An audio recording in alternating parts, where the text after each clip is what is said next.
Okay, so far we have not wired anything directly to the Bose connector. Okay, this is the Bose connector, still, again, nothing connected to it. And because we're not pulling power off this, I mean, you certainly can, but recommend a stronger, more robust power cable coming directly from the battery, and then with a more robust ground, which I showed you just a minute ago. But in this case, we're only going to use the Bose connector for the signals, okay, for the speaker input signals, which will connect directly to the Cadence unit. So if you look at this very carefully, you know which ones are which, and there are some wiring diagrams online, so you can look at those too. But a good way to keep this straight is if you roll it over, get the camera just a little bit closer, you can see the red and black wires. Okay, the red wire here is the power. The black one here is the ground. So you got your power and your ground. But if you were to rotate them over and to the other side, and that's on one left, I think, left or right side, depending on how you look at it.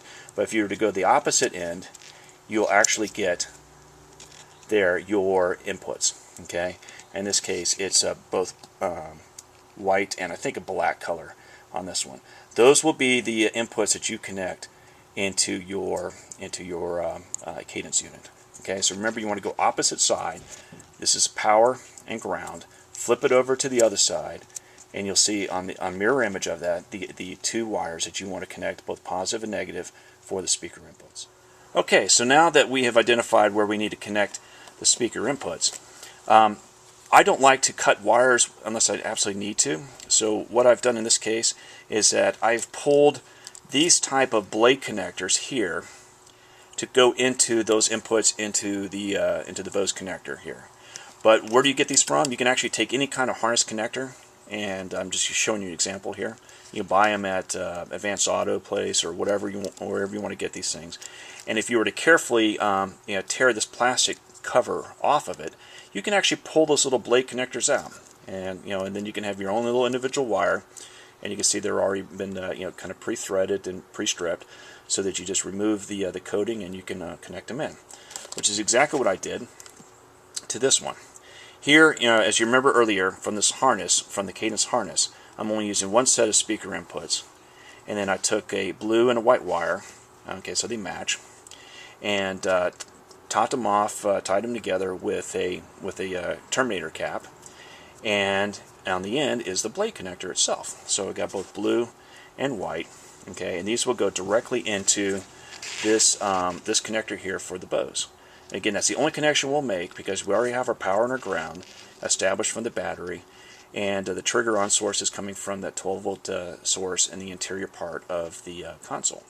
Okay, so now I've inserted those blade connectors in, and again they're tied to that the one channel. You don't need both channels. If you do both channels, you actually will decrease the signal input into the unit. So you just use one and cap off the other one.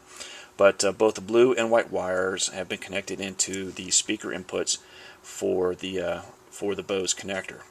Again, just to double check, flip it over, you see the black and red wire, which is both your power and your ground, and there's no connection there. These are on the opposite side of your power and ground. Okay, now equally as important as the signal and the power connection is the grounding.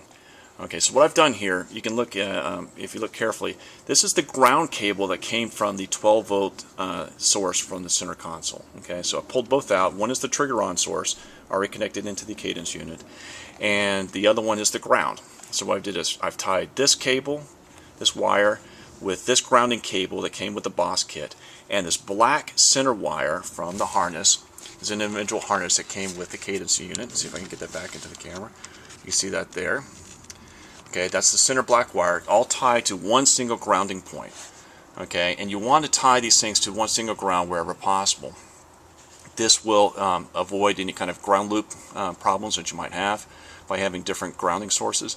So what I've done is I've tied this wire, which came from the 12-volt power source in the center console, the black wire from the Cadence speaker connection, and the grounding from the unit itself, all together.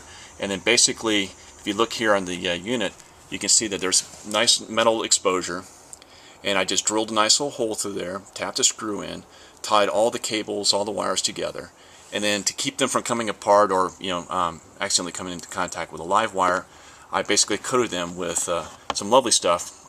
Get that a little bit further back here. Liquid tape. So just give a nice dabbing of liquid tape over there, and it helps seal them up.